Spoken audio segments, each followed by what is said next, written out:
Hello and welcome back to another episode of This Is Not Forced Inclusion. Thank you for being here, Alfredo.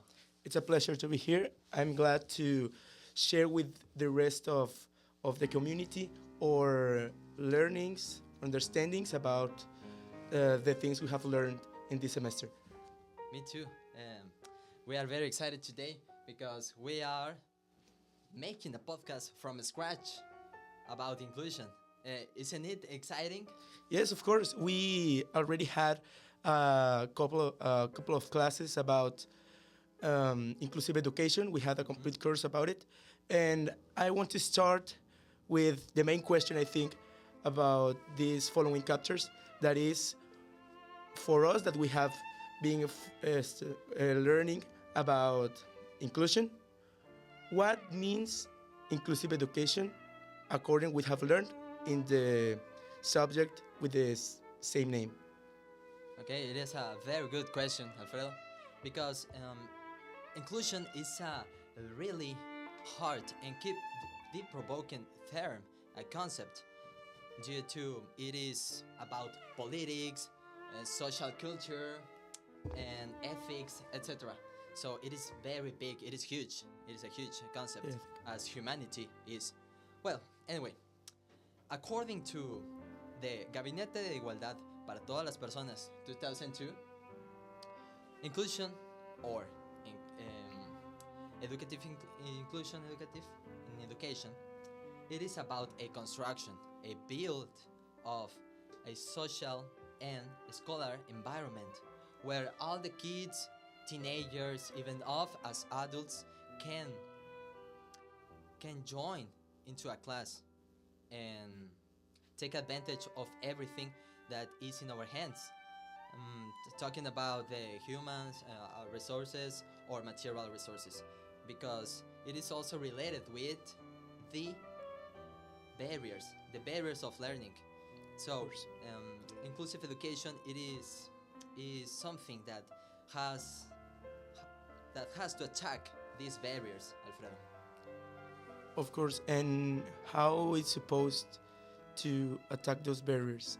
What are the statements that promote Yes. that inclusive education?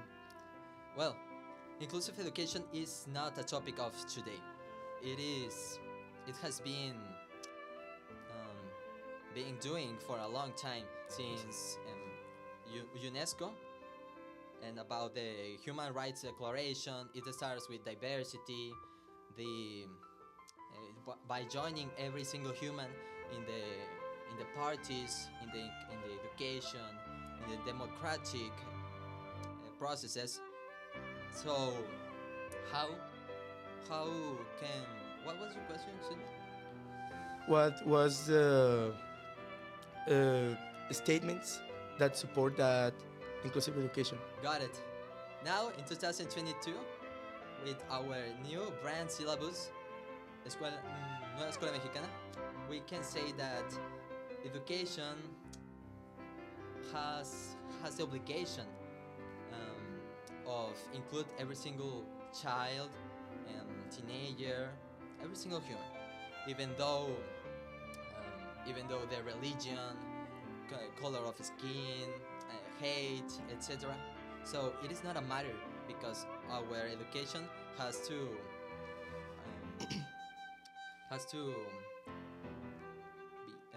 how do you say? Social justice? Yes, the social justice, of course.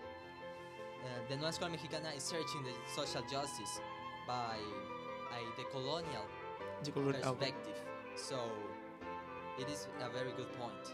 Yeah, I don't know if you remember, but when we were in first semester, we used to read a lot the 2017 syllabus, Aprendizajes Clave. Indeed. And at the first pages, they said it was an inclusive curriculum because they promote not just in the classroom, it was further than that.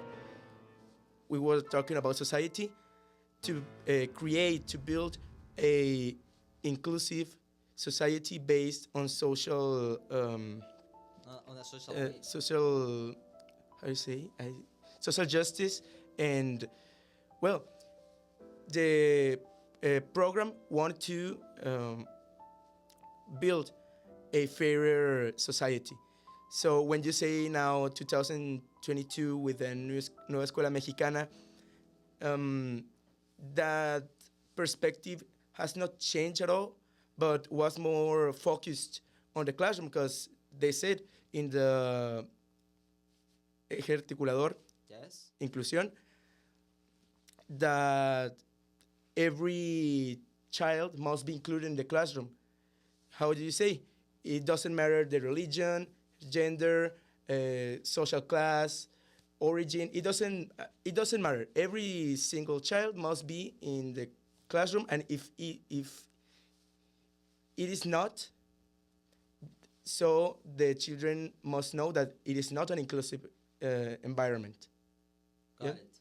Yes, of course, Alfredo. And you mentioned something in the class, but inclusion does not stop between the fourth walls of the Yes. classroom. Inclusion has to be more than that. You said further, to the streets, to our neighborhood. In a nutshell, inclusion has to be in every single city, and course. in the aisles, etc. So how can how can we be more inclusive? Here we have a question of Porter. our partner Yareli. So let's hear her, please. Hi, my name is Yareli and I'm from Santa Catarina.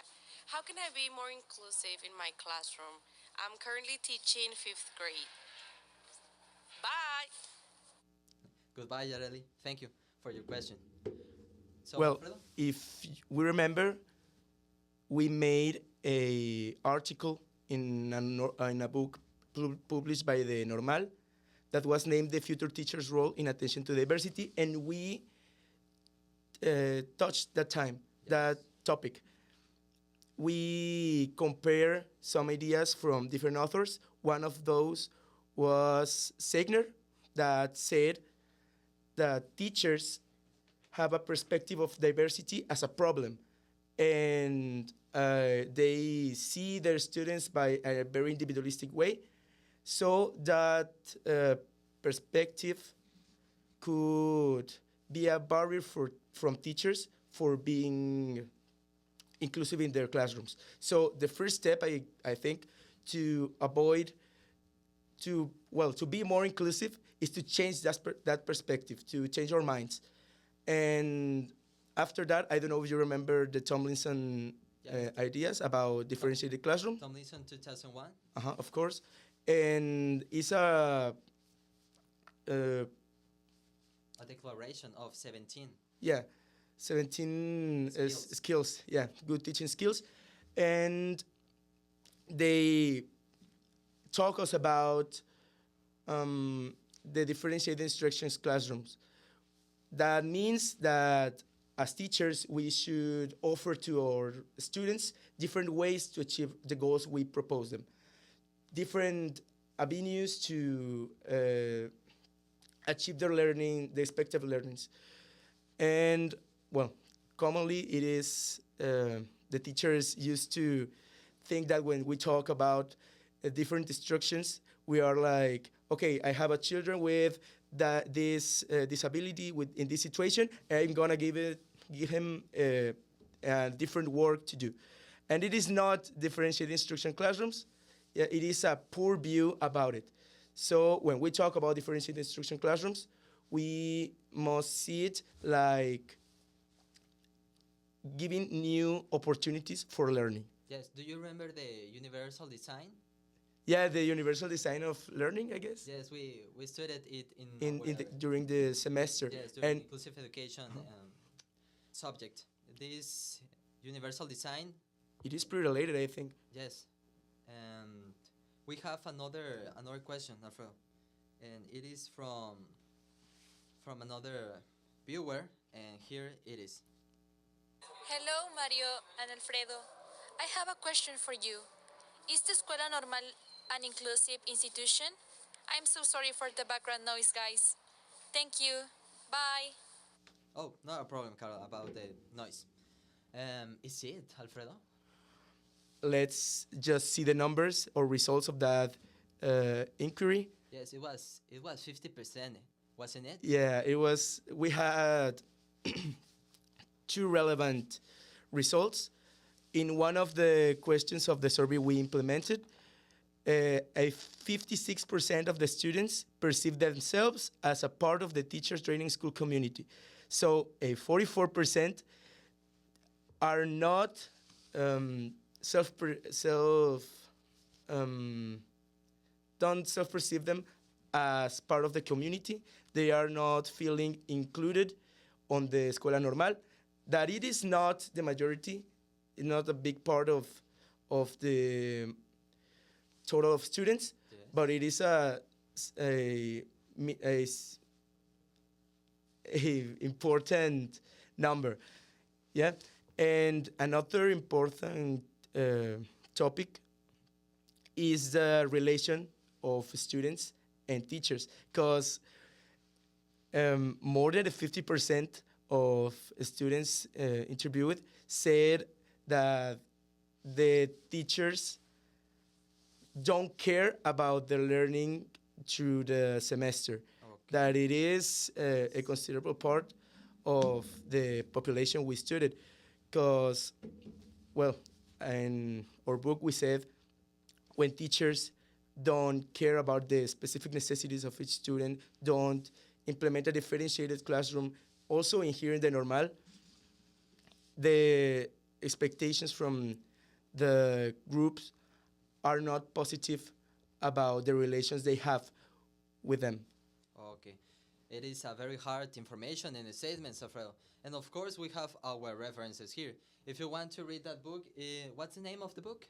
Reflexiones about, well, Reflexiones de la Práctica Docente, Okay. a book published by the Escuela Normal the last year.